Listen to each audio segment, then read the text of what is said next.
বন্ধুরা, যে কোনো মুখরোচক খাবারে 1 চামচ বিট নুন দিয়ে দিলে কিন্তু খাবারের স্বাদটাই যেন বদলে যায়। আর সেই বিট নুনই যদি হয় বাড়িতে তৈরি করা, তাহলে তার স্বাদও হয় বাজারের বিট নুনের থেকে অনেকাংশে বেশি। নমস্কার বন্ধুরা, আমি সঞ্জু। আজ আবারও একটা দারুণ রেসিপি নিয়ে চলে এসেছি। কিভাবে অতি সহজে ঘরোয়া পদ্ধতিতে বিট নুন তৈরি করে নেওয়া যায়, সেটাই তোমাদের আজ বানিয়ে দেখাবো। ঠিক আছে, তাহলে তোমরা দেখতে থাকো রেসিপিটা আমি ঠিক কিভাবে করছি। বন্ধুরা, বিট নুন করার জন্য গ্যাস ধরিয়ে কড়া বসিয়ে দিয়েছি।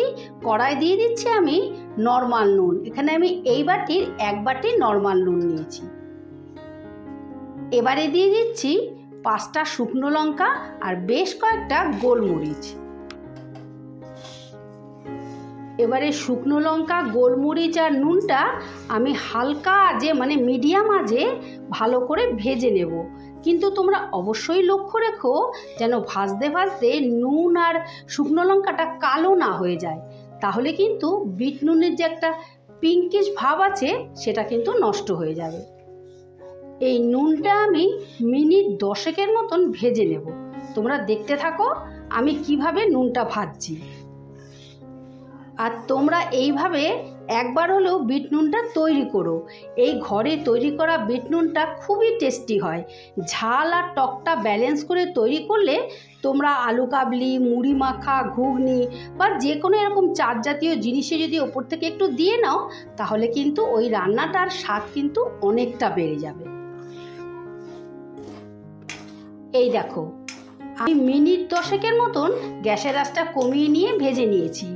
যখন নুনটা ভাজতে ভাজতে দেখবে এরকম ঝুরঝুরে হয়ে গেছে আর লঙ্কাগুলোও বেশ মুচমুচে হয়ে গেছে, তখন বুঝবে নুনটা ভাজা হয়ে গেছে।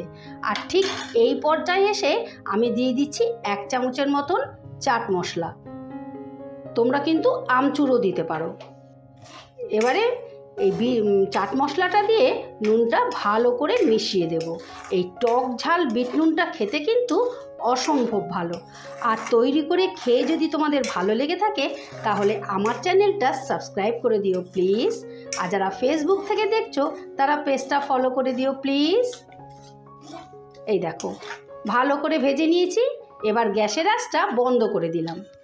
এবারে এটাকে ঠান্ডা করে একটা মিক্সিতে গুঁড়ো করে ফাইনালি তোমাদের দেখাচ্ছি। এই দেখো বন্ধুরা, বিট নুন ফাইনালি রেডি। এই রকম নিত্য নতুন রেসিপি দেখার জন্য আমার চ্যানেলটা ভিজিট করে আসার অনুরোধ রইল।